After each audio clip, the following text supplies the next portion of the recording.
Hello students, quantum mechanics के video lecture की इस सीरीज़ की पिछली क्लास में हमने बात की थी प्लांक के विकिरण नियम से रेले जीन्स और वीन का विकिरण नियम प्राप्त करना।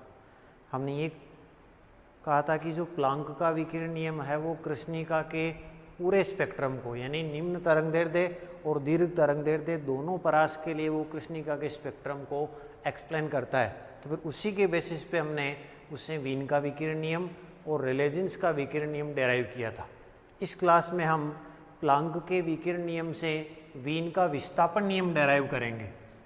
तो थर्ड होगा वीन्स डिस्प्लेसमेंट लो, वीन का विस्थापन नियम,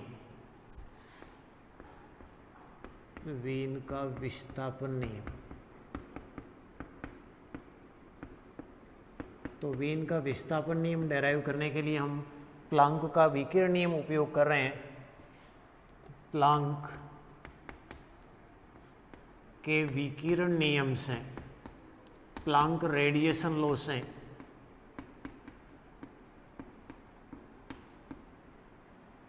विकिरण ऊर्जा घनत्व, विकिरण ऊर्जा घनत्व, रेडिएशन एनर्जी डेंसिटी, वेवलेंथ, तरंगदैर्ध्य और आवृत्ति दोनों परास के लिए डिफाइन किया था। यहाँ मैं तरंगदैर्ध्य परास के लिए लिख रहा हूँ स्मॉल यू लेमडा से is equal to 8 pi h C upon lambda raise to power 5 1 upon e raise to power H C upon lambda के टी -1। इसको मैं दे दूँ इक्वेशन फर्स्ट। अब देखो, कृष्णिका का जब स्पेक्ट्रम हमने पढ़ा था तो कृष्णिका का स्पेक्ट्रम के लिए विकिरण ऊर्जा घनत्व और वेवलेंथ, तरंगदैर्ध्य के मध्य जो ग्राफ आ रहा था वो कुछ इस टाइप का आ रहा था। ये किसी पर्टिकुलर टेम्परेचर पे था, किसी निश्चित ताप T पर। तो इसका मतलब निश्चित ताप T पर तरंगदैर्ध्य की एक किसी वैल्यू के लिए विकिरण ऊर्जा घनत्व का मान मैक्सिमम था और उसको हमने कहा था लैम्ब्डा एम। तो लैम्ब्डा एम तरंगदैर्ध्य की वो वैल्यू है जिसके लिए यू लैम्ब्डा की वैल्यू क्या है, मैक्सिमम। अब ये जो इक्वेशन है वो विकिरण ऊर्जा घनत्व शो कर रही है। अगर हमें ये चेक करना है कि इसकी वैल्यू, तरंगदैर्ध्य की किस वैल्यू के लिए मैक्सिमम हो, तो हम क्या करेंगे, इसका लैम्ब्डा के रेस्पेक्ट में डिफरेंशिएशन करेंगे और डिफरेंशिएशन करके उसको जीरो कर देंगे। तो जो लैम्ब्डा की वैल्यू आएगी उस लैम्ब्डा की वैल्यू के लिए, यानी उस लैम्ब्डा एम की वैल्यू पर ये लैम्ब्डा क्या हो जाएगा, मैक्सिमम। तो यहाँ मैं नोट कर रहा हूँ, किसी निश्चित ताप T पर, किसी निश्चित ताप T पर विकिरण ऊर्जा घनत्व के अधिकतम मान के लिए क्या होगा, du बाई डी लैम्ब्डा। लेकिन हमें पता है वो लैम्ब्डा की किस वैल्यू पर है, लैम्ब्डा एम पे, at lambda is equal to lambda m is equal to 0। ठीक है, यानी lambda is equal to lambda m पर विकिरण ऊर्जा घनत्व का मान क्या है, मैक्सिमम। यानी इस इक्वेशन का डिफरेंशिएट करके लैम्ब्डा की जगह लैम्ब्डा एम पुट कर देंगे और उसको 0 पुट करेंगे तो वहाँ से अपने को वैल्यू मिलेगी। ठीक है, अब इसका डिफरेंशिएशन के लिए, क्योंकि ये जो इक्वेशन है जैसे ई के फॉर्म में आ रही है, तो सबसे पहले डिफरेंशिएट करने से पहले मैं इस इक्वेशन का लॉगरिथमिक ले रहा हूँ, लॉग ले रहा हूँ। तो समीकरण 1 का ln लेने पर लेंगे तो बाईं तरफ आ जाएगा ln u lambda, right hand side में ln हम इसका लेंगे ln a इंटू बी तो हो जाएगा ln a plus ln b, ये हो जाएगा ln eight pi h C upon lambda raise to power 5 plus ln 1 upon e raise to power H C upon lambda के टी -1, क्योंकि ln a into B हो गया ln a plus ln b। और solve करें इसको, left hand side में ln u lambda is equal to, फिर यहाँ ln लेंगे ln a अपॉन b हो जाएगा ln a minus ln b, तो हो जाएगा ln eight pi h c minus ln lambda raise to power 5, तो लॉग में पावर 5 होगा तो 5 को पहले लिख दूँ, हो जाएगा -5 ln लेमडा। फिर ये भी इसी तरीके से ln a upon ln b, ln a upon b हो जाएगा ln a minus ln b, तो ln a में ln 1 हो गया 0 और हो जाएगा minus ln e raise to power H C upon lambda के टी -1। ये हो गया फर्स्ट इक्वेशन का लॉग लेने पे, इसको इक्वेशन दे देता हूँ थर्ड। इसका डिफरेंशिएट कर लेते हैं। समीकरण 3 का लेमडा के सापेक्ष अवकलन करने पर, अवकलन करने पर देखो ln का डिफरेंशिएशन होगा, ln का 1 अपॉन यू लेमडा और फिर यू लेमडा का हो जाएगा d u lambda by d lambda is equal to, ये सारे कांस्टेंट है, डिफरेंशिएशन 0 -5, फिर ln लेमडा का हो जाएगा 1 अपॉन लेमडा, फिर माइनस ln का 1 अपॉन लेमडा, तो 1 अपॉन लेमडा हो जाएगा इसका मतलब 1 अपॉन ये जो कोफिशिएंट आ रहा है वो e raise to power H C upon lambda के टी -1, ln का ये हो गया। फिर इसका डिफरेंशिएशन करोगे तो इसका डिफरेंशिएशन करेंगे तो ई रेज टू पावर का हो जाएगा e raise to power H C upon lambda के टी -1 का हो जाएगा 0, फिर इनटू एच सी अपॉन लेमडा के टी का डिफरेंशिएशन करोगे लेमडा के रेस्पेक्ट में तो हो जाएगा एच सी अपॉन के टी और लेमडा का हो जाएगा -1 अपॉन लेमडा स्क्वायर, तो -1 अपॉन लेमडा स्क्वायर, यानी यहाँ से बनेगा 1 upon u lambda d u lambda by d lambda is equal to, यहाँ से अगर मैं ये माइनस है फिर ये माइनस माइनस प्लस हो जाएगा, इन दोनों में लेमडा कॉमन आ जाएगा, तो 1 अपॉन लेमडा अगर कॉमन ले लूँ तो -5 फिर plus e raise to power H C upon lambda के टी अपॉन यहाँ बनेगा e raise to power H C upon lambda के टी -1 और इसके मल्टीप्लाई में बन जाएगा एक लेमडा बाहर आ जाएगा एच सी अपॉन लेमडा के टी, इसको मैं दे दूँ equation 4।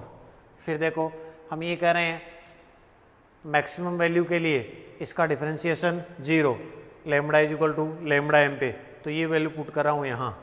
Equation second and equation 4 implies 2 और 4 से लेमडा की जगह लेमडा एम पुट कर देंगे तो लेफ्ट हैंड साइड क्या हो गई 0, 0 is equal to 1 upon lambda M -5 plus जहाँ भी लेमडा वहाँ लेमडा एम आ जाएगा e raise to power H C upon lambda M के T upon e raise to power H C upon lambda M के टी -1 इंटू एच सी upon lambda M के T is equal to, left hand side में 0 आ रहा है, इसको और solve करें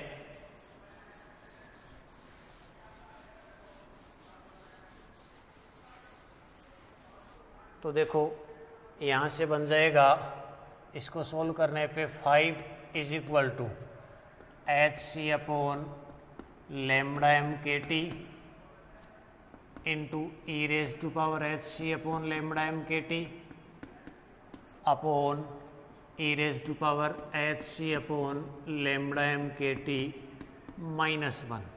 इसको मैं दे दूँ इक्वेशन 5।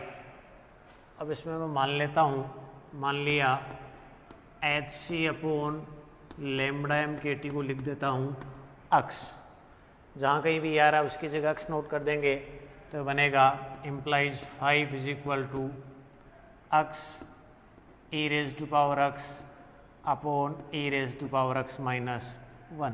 ये हो गई इक्वेशन 6। इसका मतलब यहाँ ये जो समीकरण 5 थी उसको हमने शॉर्ट फॉर्म में रिप्रेजेंट करने के लिए एच सी अपॉन लेमडा एम के टी को अक्स मान लिया। अब इस इक्वेशन को एल्जेब्रिकली अगर हम सोल्व करेंगे तो सोल्व करने पर अक्स की जो वैल्यू आएगी, हल करने पर अक्स की वैल्यू आएगी 4.9651 अप्रोक्सीमेटली।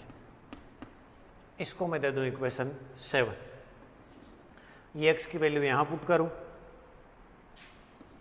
तो एच सी अपॉन लेमडा एम के T is equal to x की वैल्यू आ रही है 4.9651।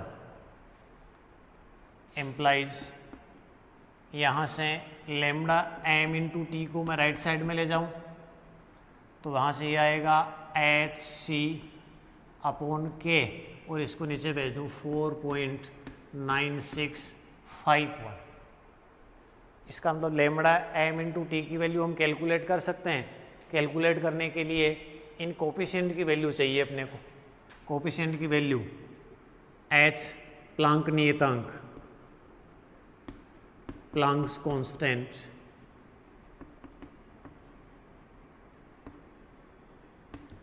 एच की value 6.62 into 10⁻⁻34 joule into second. C speed of light in the vacuum 3 into 10⁸ metre per second. K Boltzmann constant, Boltzmann constant k की value 1.38 into 10⁻⁻23 joule into kelvin. ये value यहाँ put करेंगे तो lambda M into T की जो value आपके पास बनेगी वो बनेगी 2.898 इंटू 10⁻³ मीटर इंटू केल्विन। यानी ये कांस्टेंट आप यहाँ पुट करोगे, ये वैल्यू है ही तो यहाँ से लेमडा एम इंटू टी की वैल्यू बनेगी 2.898 इंटू 10⁻³ मीटर इंटू केल्विन। इसको मैं दे दूँ इक्वेशन 8। ये लेमडा एम इंटू टी जो इसके बराबर आ रहा है इसी को कहा जाता है वीन का विस्थापन नियम। यानी वीन का जो विस्थापन नियम है वो किस किस के मध्य रिलेशन बता रहा है? लेमडा एम और टी के मध्य। टी तो वो टेम्परेचर था जो हमने ब्लैक बॉडी का फिक्स किया था। फिर लेमडा एम हो जाएगा वो तरंग दैर्ध्य जिस पे स्पेक्ट्रम में जो विकिरण ऊर्जा घनत्व था वो मैक्सिमम था। हमने कहा था इस टाइप का ग्राफ आता है, इस टाइप का, इस पर्टिकुलर पे लेमडा एम आ रहा है और ये टेम्परेचर क्या है? टी। तो ये फॉर्मूला ये कह रहा है कि lambda M into T constant है, it means lambda M proportional to हो जाएगा 1/T। यानी जैसे जैसे आप टेम्परेचर बढ़ाओगे तो जो लेमडा एम का मान है वो क्या होता जाएगा? डिक्रीज। यानी दो अलग अलग ग्राफ के लिए अगर मैं बनाऊं, जैसे ये टेम्परेचर T1 मान लूँ, एक दूसरा टेम्परेचर T2 मान लूँ मैं, और मान लिया कि T2 का मान T1 से बड़ा है, तो ये कह रहा है कि टेम्परेचर बढ़ाओगे तो लेमडा एम क्या होगा? कम। यानी ये ग्राफ किधर शिफ्ट हो जाएगा? बाईं ओर शिफ्ट हो जाएगा। यानी इस टाइप का बन जाएगा। जैसे फॉर एग्जांपल ये हो गया कि टेम्परेचर आपने बढ़ा दिया तो लेमडा एम लेफ्ट तरफ शिफ्ट हो जाएगा, ये हो गया, जैसे सपोज ये लेमडा एम पहले के लिए था और ये हो गया दूसरे के लिए। तो जैसे जैसे टेम्परेचर बढ़ाओगे लेफ्ट की ओर शिफ्ट हो जाएगा, ठीक है। इसके अलावा इस फॉर्मूले से एक इन्फॉर्मेशन और मिल सकती है कि अगर मान लो कोई कृष्णिका है और कृष्णिका के बारे में आपको ये आइडिया है कि उसकी लेमडा एम की वैल्यू क्या है, मतलब तरंगदैर्ध्य के किस मान के लिए ऊर्जा स्पेक्ट्रमी ऊर्जा घनत्व का मान अधिकतम है, अगर वो वैल्यू आपको पता है तो आप वहाँ से क्या कैलकुलेट कर सकते हो, कृष्णिका का टेम्परेचर कैलकुलेट कर सकते हो। या रिवर्सली अगर कृष्णिका का टेम्परेचर आपको पता है तो इसकी हेल्प से उस पर्टिकुलर टेम्परेचर पे लेमडा एम यानी तरंगदैर्ध्य का वो मान ज्ञात कर सकते हो जिसके लिए विकिरण ऊर्जा घनत्व का मान क्या होता है, अधिकतम होता है। इस प्रकार हमने प्लांक के विकिरण नियम का उपयोग करके उसकी सहायता से वीन के विस्थापन नियम को डेराइव किया है।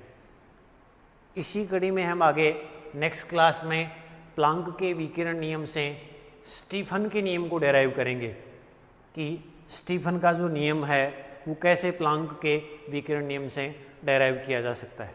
धन्यवाद।